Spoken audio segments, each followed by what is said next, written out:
Hey again, this is Ryan from Better Tattooing, finding out which pens I'm going to use. And today we've got evidently I wrote really small, some tips to help you when you're crafting big designs for tattooing. All right.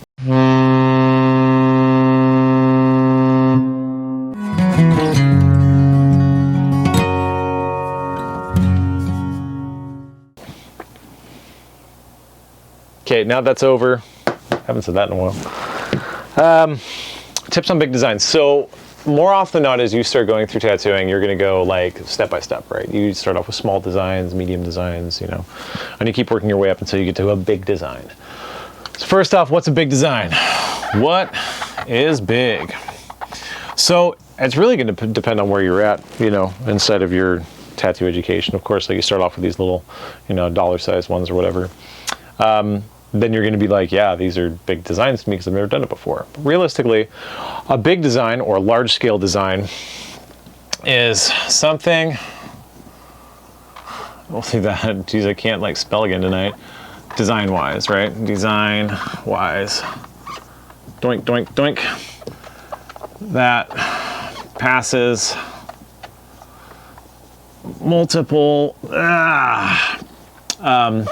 groupings, muscle-wise, right?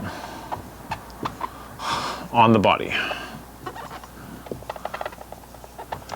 Okay, so a big one would be like, if I know that I've got a bicep, a tricep, and a forearm, right? We're gonna do more than two.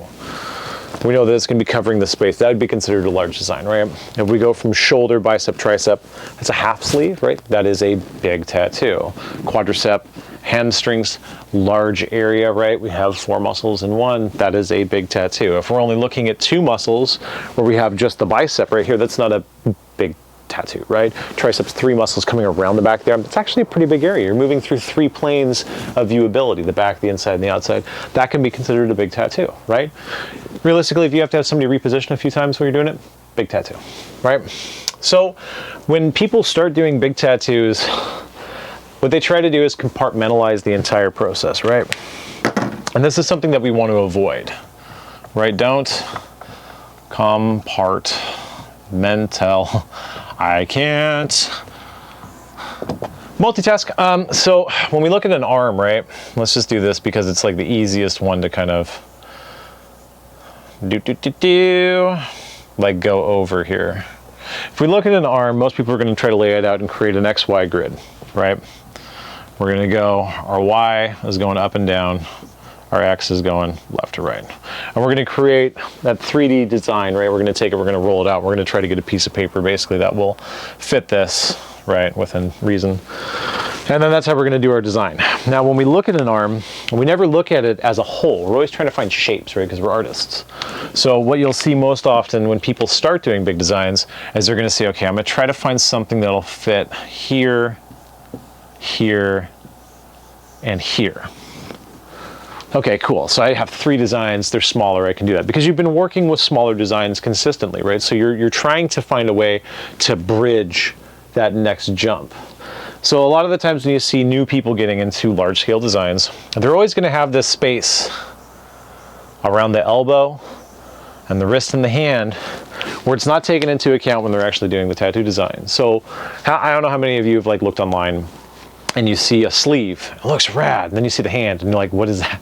And it doesn't make sense, it doesn't connect with the tattoo, right? Because it was an afterthought. They didn't think about the arm as a whole, right? They looked at sections inside of it. Even if it was just this, right? They're not doing it. So when I tell people, like when they first start doing large scale designs, I say the very first thing you have to do is notice that there is an elbow and there is a hand, right? Those are the first things that we want to start to identify, right? This is the first thing. Look at that first thing. And why is that? Well, because not only are these going to be your highest like movement stress-based spots that, you know, are going to be visible to people more often than not, especially if people wear shirts, which, you know, depending on your climate, you do you. But if they're going to be high stress and they're going to be skipped, those are the things that are going to stand out. What you're going to end up doing is having a segmentation running across this. Let me use the green on this, even though it's hard to get rid of. Where you're going to have a top and a bottom. Let me actually finish spelling that, right? So you're gonna have basically what looks like 2 tattoos. Now, if you're going for a big design is gonna be looking at that entire piece of skin, and it's gonna wanna make it like one cohesive piece, right? So what I'll tell people when they first start is, instead of trying to think about this segmented wise, right? We're gonna remove all this stuff, right? And let's just create, if we wanna do a top and a bottom, let's create 3. We'll go top, mid, and bottom, right?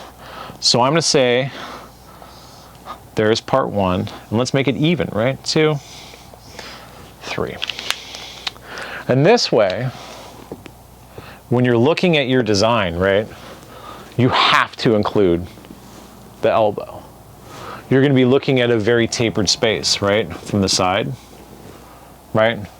The front and back too. Maybe you don't want to tattoo the ditch or the elbow, right?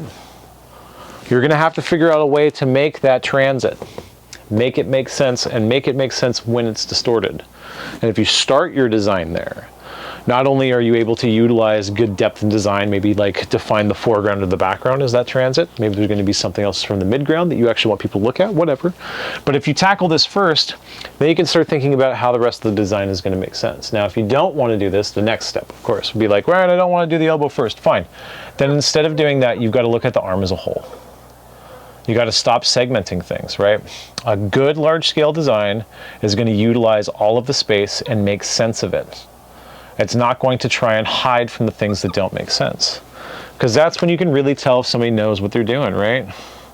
If they do a large-scale design and it looks like it's been piecemeal and thrown together, it's not going to be as good as like James Tex does a sleeve, right? He does a sleeve and it's just perfect.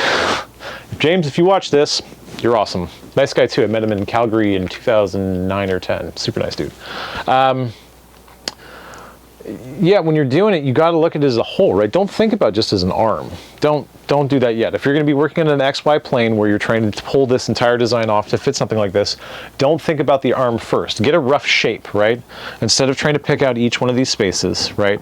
Make it really simple. Take your shoulder. Let's just flip this anyways. Make it round, and then just straight up pivot that like that.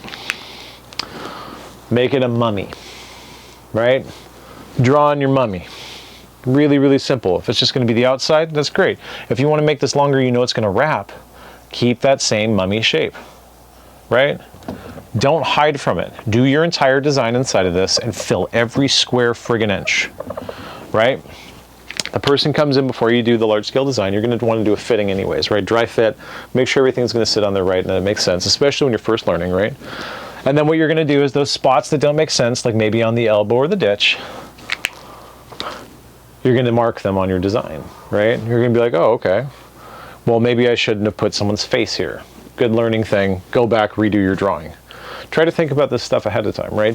But fill that space. If you know that you're going to have whatever, a bird up here, right? And you're going to have some mountains down here, what are you going to be putting in between it? Hopefully nothing that's going to go on the elbow or the ditch is going to be, you know, high detail. You're going to want to make sure that that transit's going to be past the elbow, right? There's some smoke going up to the bird or something.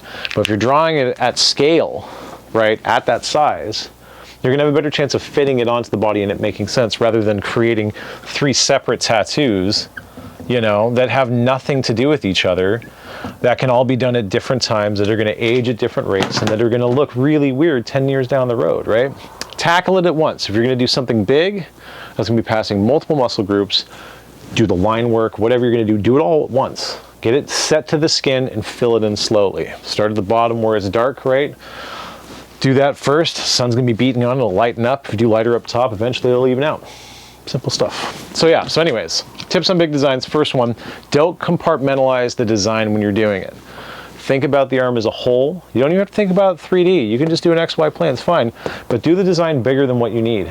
Scale it down, set it to the body, and remove the parts that you maybe don't need to do that are going to go over spots that you don't want to tattoo.